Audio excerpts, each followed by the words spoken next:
ഒരു plane wave front. Okay, that is incidenting on a concave mirror of radius of curvature R. ഇതാണ് നമ്മുടെ concave mirror എന്ന് വിചാരിക്കുക.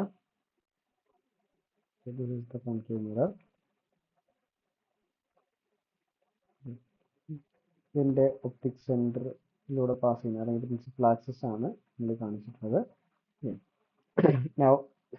Plain wave front ആണ്. Plane wave front എന്ന് പറഞ്ഞാൽ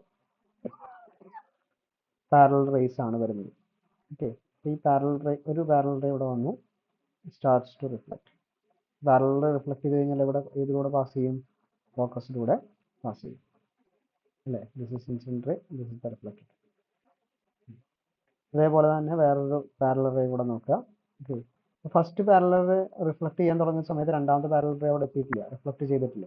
ഓക്കെ, പക്ഷെ ആഫ്റ്റർ റിഫ്ലക്ഷൻ അത് എന്ത് ചെയ്യുന്നുണ്ട്, ഒരു കോമൺ പോയിന്റിലൂടെ ആ ഫോക്കസിലൂടെ തന്നെ പാസ് ചെയ്ത് പോകുന്നു.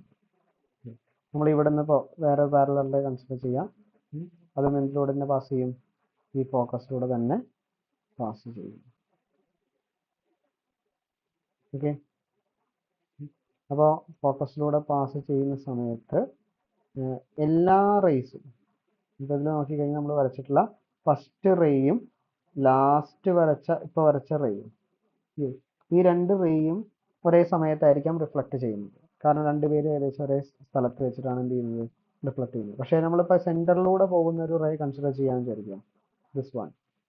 ഓക്കെ, ഈ റേ മറ്റേ റേസ് റിഫ്ലക്ട് ചെയ്യാൻ തുടങ്ങുന്ന സമയത്ത് എന്ത് ചെയ്തിട്ടുണ്ടാവില്ല, റിഫ്ലക്ട് ചെയ്തിട്ടുണ്ടാവില്ല, അതിങ്ങനെ പാസ് ചെയ്തു. But still after incidenting the concave mirror അതും എന്ത് ചെയ്യുന്നുണ്ട്, റിഫ്ലക്ട് ചെയ്യുന്നുണ്ട്. ഇവരെല്ലാവരും കൂടെ എവിടേക്കാണ് വന്ന് കൺവെർജ് ചെയ്യുന്നത്, ഫോക്കസിലേക്കാണ് വന്ന് കൺവെർജ് ചെയ്യുന്നത്. സോ അങ്ങനെ വരുന്ന സമയത്ത് എല്ലാ റേസും, എല്ലാ റിഫ്ലക്റ്റഡ് റേസും ഫോക്കസിലൂടെ കൺവെർജ് ചെയ്യും എന്ന് പറഞ്ഞു കഴിഞ്ഞാൽ, അപ്പോൾ ഇതിൻ്റെ വേവ് ഫ്രണ്ടിൻ്റെ ഷേപ്പ് എങ്ങനെയാണ് വരിക, അപ്പോൾ it should be A spherical, ഒരു സ്പെറിക്കൽ വേവ് ഫ്രണ്ട് ആണ്. ഒരു ഒറ്റ പോയിന്റിലേക്ക് കോൺസെൻട്രേറ്റ് ചെയ്യാണ്, സ്പെറിക്കൽ വേവ് ഫ്രണ്ട് ആണ് നമുക്ക് കിട്ടുക.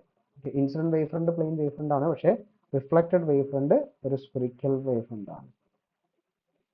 ഓക്കെ, അപ്പോൾ ഈ സ്ഫിയർ എല്ലാം കൂടെ പോയിന്റ് എവിടെ വന്നിട്ടാണ് വീഴുന്നത്, ഫോക്കസിൽ വന്നിട്ടാണ് വീഴുന്നത്. അപ്പോൾ ആ സ്ഫിയറിന്റെ സെന്റർ ആണ് എന്ത് വരിക, ഫോക്കസ് വരിക.